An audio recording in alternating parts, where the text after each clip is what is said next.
I am Mary from Lulu's Time and Essentials. This tutorial is called Welcome to Flu Season. It's a little helpful hints on how to hopefully not catch colds and flus. What is the best way to not get sick from colds, flus, or other pathogens? Well, I guess if you know what a pathogen is helpful. It is a bacteria, a virus, any other microorganism that can cause a disease, parasites, fungi. What can you do? There's a little ingredient list, I call it, for a recipe called healthiness.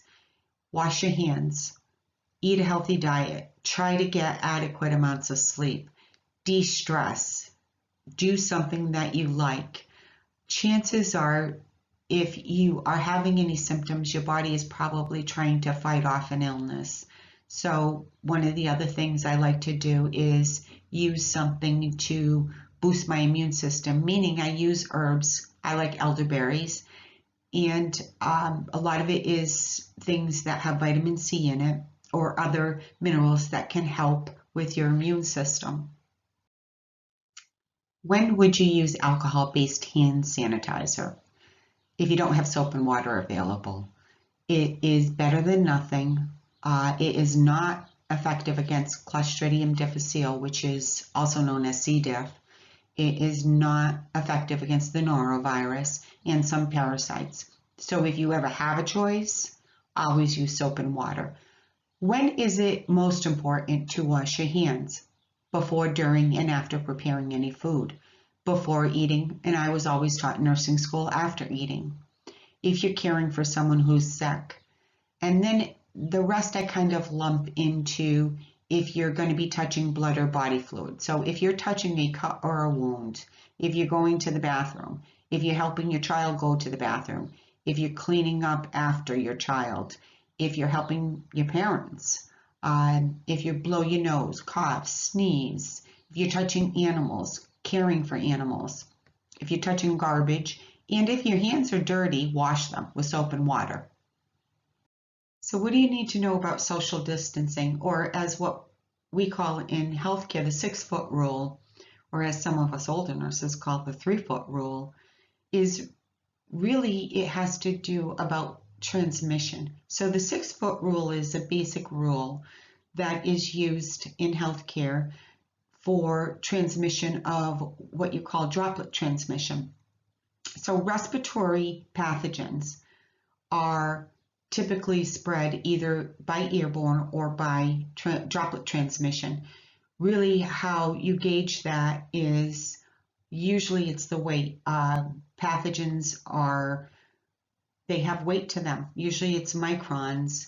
Colds and flus are heavier. So what happens is as you breathe them out, an infected person, as you breathe out the virus, it is heavier. So it usually won't go more than 6 feet.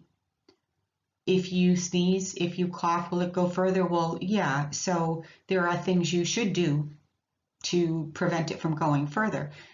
And I will get into that in the next slide.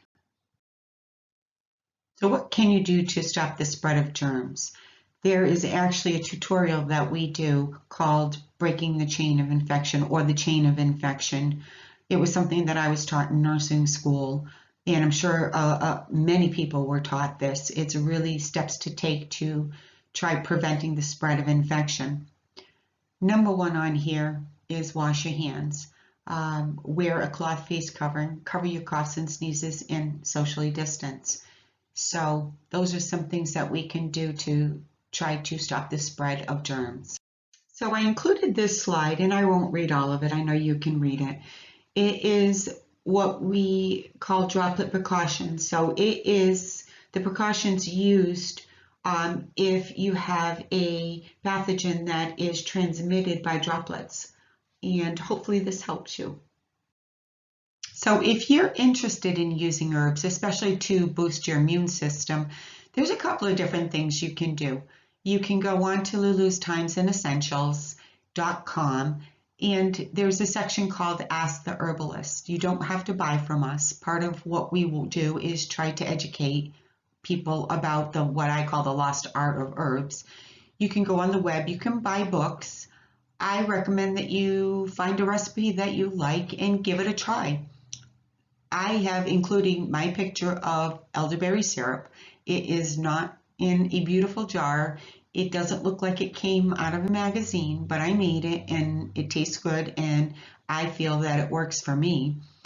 It is made by a decoction. Feel free to check out our tutorial on infusions and decoctions, and it's really how to work with herbs. And hopefully this helped you.